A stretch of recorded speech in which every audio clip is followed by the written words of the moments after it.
उसके बाद यहाँ पर बेस कैटालाइज रिएक्शन तो हम लोगों ने पढ़ ली। अभी हम पढ़ते हैं acid catalyse reaction. Acid catalyse reaction किसे कहते हैं? एसिड कैटालाइज रिएक्शन वो रिएक्शन होते हैं acid catalyse nucleophilic addition reaction. Acid catalyse nucleophilic reaction उसके हम कहते हैं जहाँ पर न्यूक्लियोफाइल ऐड हो जाए, लेकिन वो न्यूक्लियोफाइल बेस की मौजूदगी में ऐड हो जाए। इसे हम नाम देते हैं acid catalyse nucleophilic addition reaction.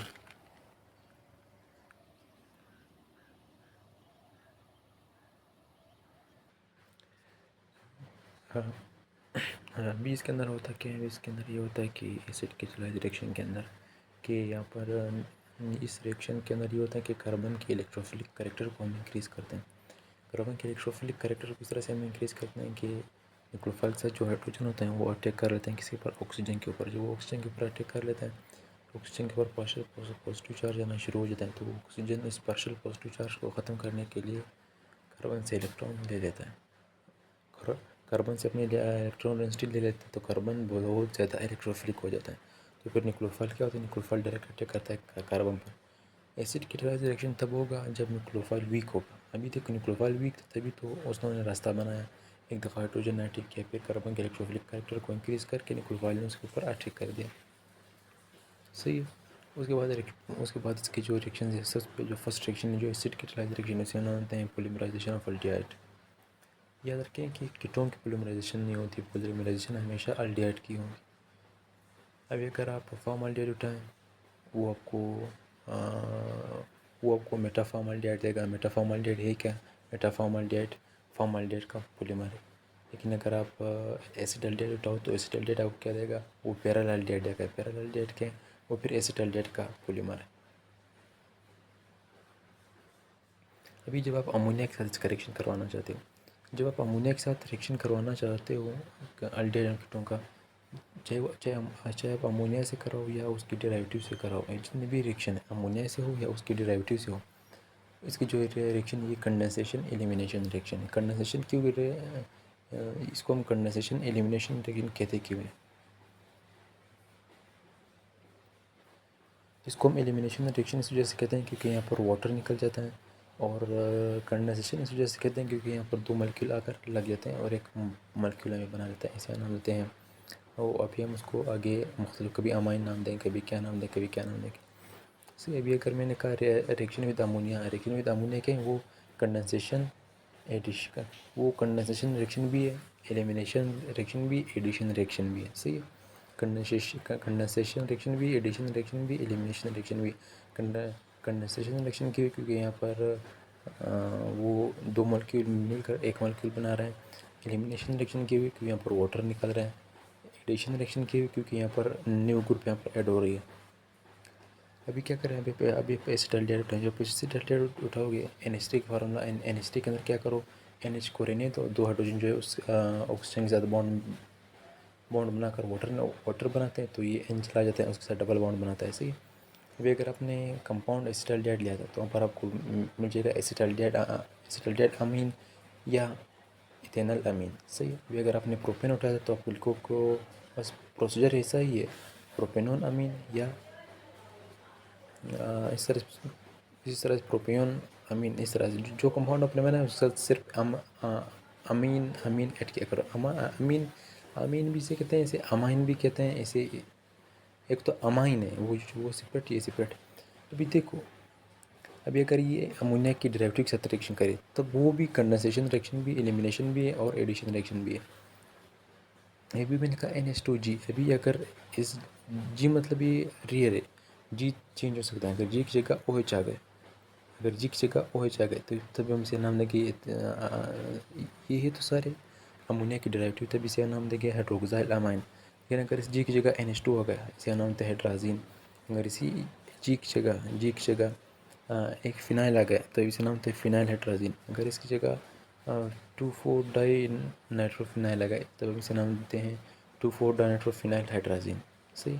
इस 2,4-डाई फिनाइल हाइड्राजीन को हम ब्रेंडी रेजेंट भी कहते हैं। देखो अभी जितने भी चाहे वो अमोनिया के साथ रिएक्शन करे या उसकी डेरिवेटिव के साथ रिएक्शन करे, ये जी ग्रुप जो है जी हमेशा सेम रहेगा। सही है।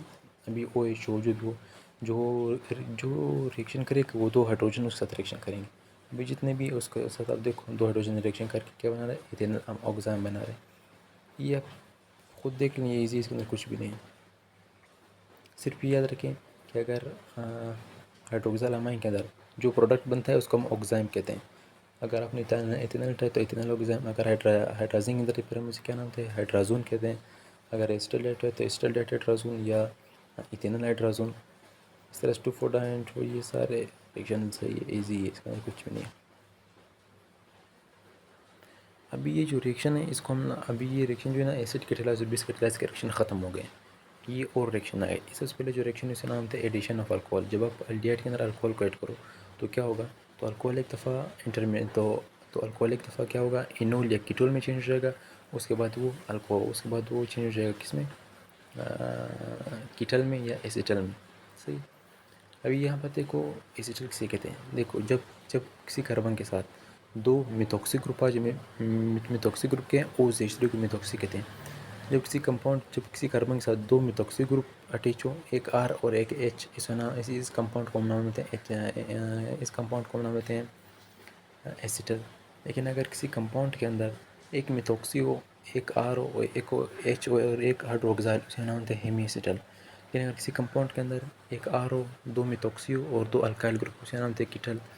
हेमिकल सीखते हैं जब एक कार्बन के साथ दो एक एक मिथॉक्सी, दो अल्काइल और एक ओ एच अटैच हो, उसे नाम थे हेमिकीटल। सही। अभी देखो यहाँ पर क्या हुआ, अल्कोहल है। अल्कोहल ने क्या किया, उस एच के साथ बॉन्ड बनाया। उस अल्कोहल ने क्या किया, उस एच के साथ बॉन्ड बनाया और यहाँ पर उसने क्या बनाया, उन्होंने हेमी एसिटल बनाया। क्या बनाया, उन्होंने हेमी एसिटल बनाया। इस हेमी एसिटल को हम क्या नाम थे, वन हाइड्रोक्सी वन मिथॉक्सी थे, ये हेमी एसिटल। अभी ये हेमी एसिटल मजीद किसी और अल्कोहल के साथ मिलकर क्या बनाएगा, वाटर निकल जाएगा और यहाँ पर क्या बन जाएगा, एसिटल बन जाएगा। इस एसिटल को देखो, इसके साथ दो मिथॉक्सी होंगे, एक एच होगा और एक अल्काइल पार्ट होगा। सही है।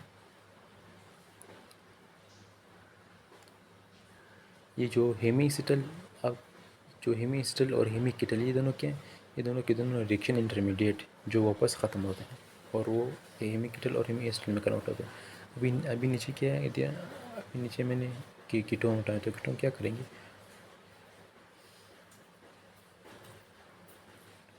वो हमें क्या करेंगे, वो हमें हेमिकीटल देंगे और हेमिकीटल के बाद हमें क्या देंगे, सॉरी हमें हेमिकीटल देंगे और हेमिकीटल के बाद क्या देंगे, हमें कीटल देंगे। सही है। उसके बाद reduction of aldehyde and ketone. अगर आप एल्डिहाइड और कीटोन की रिडक्शन करवाएं तब क्या होगा, देखो एल्डिहाइड और कीटोन की रिडक्शन हम हमेशा करवाते हैं किससे, लिथियम एल्यूमिनियम बोरोहाइड्राइड यूज़ करें या सोडियम बोरोहाइड्राइड भी यूज़ करें। ये करते क्या हैं, ये दोनों क्या हैं, ये एक रिड्यूसिंग एजेंट है। ये क्या करते हैं, हमेशा हाइड्राइड आयन देते हैं। क्या कहते हैं, हाइड्राइड आयन। जब आप एल्डिहाइड को रिड्यूस करोगे तो आपको प्राइमरी अल्कोहल देगा, जब कीटोन को रिड्यूस करोगे तो सेकेंडरी अल्कोहल देगा। सही है। यहाँ पर हाइड्राइड आयन किस तरह एक्ट करता है, न्यूक्लियोफाइल की तरह।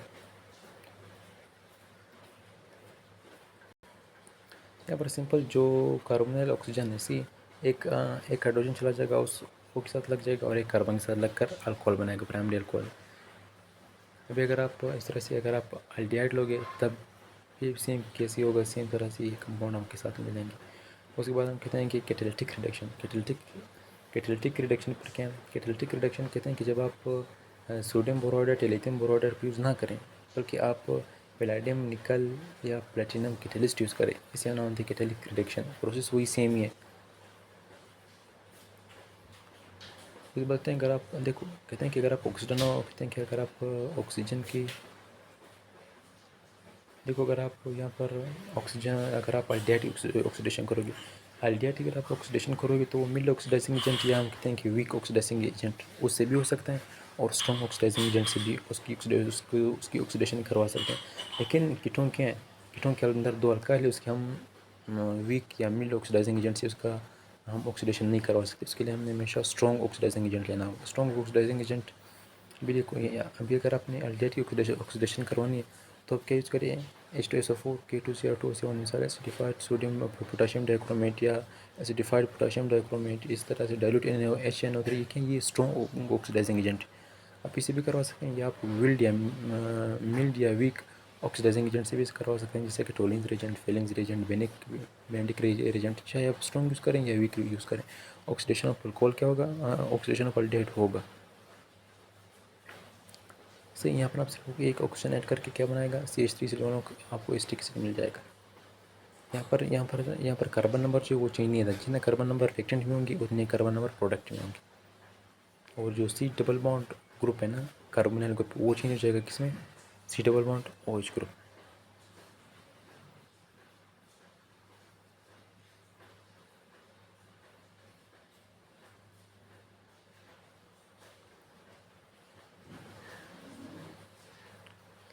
उसके बाद कहते हैं कि अगर आपने ऑक्सीडेशन करवाने है कीटोन की, तो कीटोन की ऑक्सीडेशन करने के लिए मैंने कहा सिर्फ स्ट्रॉन्ग ऑक्सीडाइजिंग एजेंट यूज़ कर सकते हैं, क्योंकि कीटोन इतना रिएक्टिव नहीं है, इसके साथ 2 अल्काइल पार्ट लगे हैं। इसके यहाँ पर सिर्फ आप स्ट्रॉन्ग ऑक्सीडाइजिंग एजेंट लिख सकते हो, जैसे कि nitric acid, KMnO4, K2, Cr2, जब आप 3 लोगे तो क्या रहेगा, ऐसे वही प्रोडक्ट वो एसिटिक एसिड देगा। अभी देखिए होते हैं सिमेट्रिकल कीटोन, होते हैं अनसिमेट्रिकल कीटोन। सिमेट्रिकल कीटोन वो होते हैं जहाँ पर कार्बन कार्बन के दोनों साइड पर अल्काइल बराबर हो, उसे नाम होते हैं सिमेट्रिकल, जिस तरह से ऊपर वाला सिमेट्रिकल है। लेकिन अगर वो इसमें अनसिमेट्रिकल हो, जहाँ पर कार्बन कार्बन के दोनों तरफ अल्काइल चेन सेम ना हो, उसे नाम होते हैं अनसिमेट्रिकल। जब आप अभी अगर आप अनसिमेट्रिकल के अंदर ऐड करोगे, सही है, तो आपको हमेशा 2 कार्बोक्सिलिक एसिड सेम ही देगा। तो क्या देगा, 2 कार्बोक्सिलिक एसिड देगा। लेकिन जब आप सिमेट्रिकल कीटोन उठाते हैं, आपको हमेशा एक ही कार्बोक्सिलिक एसिड देगा। अभी अगर सिमेट्रिकल कीटोन है, सिमेट्रिकल कीटोन के अंदर एडजेसेंट कार्बन ऑक्सीडाइज हो जाता है। सिमेट्रिकल कीटोन के अंदर क्या होता है, सिमेट्रिकल कीटोन के अंदर ये होता है, जो सिमेट्रिकल कीटोन के अंदर जो सिमेट्रिकल कीटोन के अंदर ये होता है, सिमेट्रिकल कीटोन के अंदर जो कार्बन ऑक्सीजन के नज़दीक क्या हो जाएगा, वो ऑक्सीडाइज हो जाएगा। वो क्या हो जाएगा, वो ऑक्सीडाइज हो जाएगा। जैसा कि हमारे CH3, अभी आपकी मर्ज़ी इस CH3 को ऑक्सीडाइज करना है या उसको ऑक्सीडाइज करना है, ऐसे ही वो भी ऑक्सीडाइज हो जाएगा और कार्बन भी ऑक्सीडाइज हो जाएगा। लेकिन अनसिमेट्रिकल के अंदर ये होता है कि वो कार्बन जिसके साथ लेस कार्बन अटैच हो, जिसके साथ लेस हाइड्रोजन अटैच हो, वो ऑक्सीडाइज होगा। अब यहाँ पर देखो, जो कार्बन के साथ लगा हुआ है वो एक CH3 है, और एक जो डायरेक्ट अटैच है, एक CH3 और एक CH2 है। यहाँ पर CH2 के साथ कार्बन कम है, तो इसी वजह से CH2 क्या हो जाएगा, यहाँ पर ये ब्रेक हो जाएगा, तो CH2 ऑक्सीडाइज हो जाएगा। सही है, तो ये ब्रेक हो जाएगा। एक जो जो CH2 एक ऑक्सीजन यहाँ पर ऐड हो जाएगा, और एक कार्बन में ऐड होकर क्या बनाएगा, 2 कार्बोक्सिलिक एसिड आपको देगा।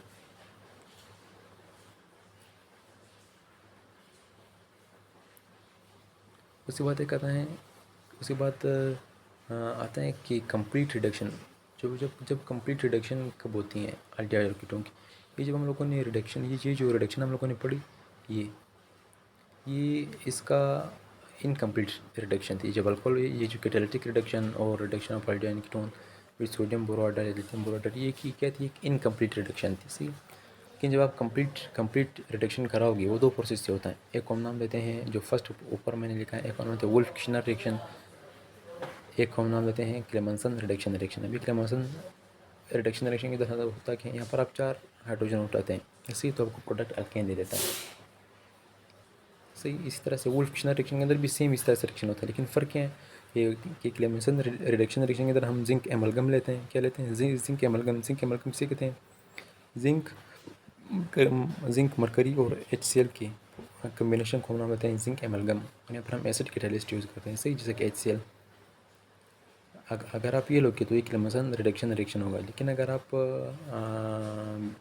अभी यहाँ पर हम लोगों ने कौन सा कैटालिस्ट लिया, एसिड, जिंक एमलगम के एक एसिड कैटालिस्ट। लेकिन अगर आप बेसिक कैटालिस्ट यूज़ करोगे, जैसे कि हाइड्राजोन N2H4, तब उसे हम नाम देते हैं वुल्फ-किशनर रिएक्शन। रिएक्शन मैकेनिज्म सेम ही है, सिर्फ फ़र्क ये है, अगर आप क्लेमेंसन रिडक्शन रिएक्शन उसे कहते हैं जब आप एसिड कैटालिस्ट यूज़ करो, जैसे कि ZnHCl, जैसे कि जिंक एमलगम के अंदर ZnH मरकरी और HCl, तो ये क्लेमेंसन रिडक्शन रिएक्शन। लेकिन अगर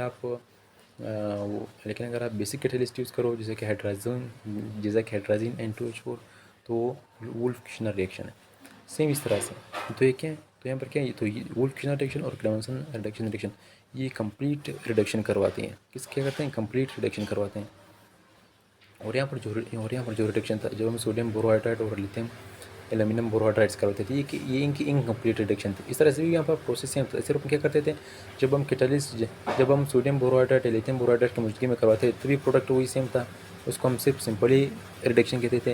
लेकिन अगर आप निकल प्लेटिनम की मौजूदगी में करवाते थे, जिससे हम नाम देते थे कैटालिटिक रिडक्शन। बस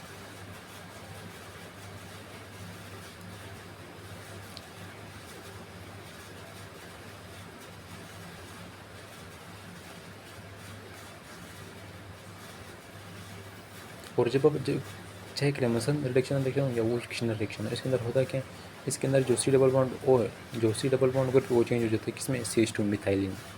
सही है। अभी टू फोर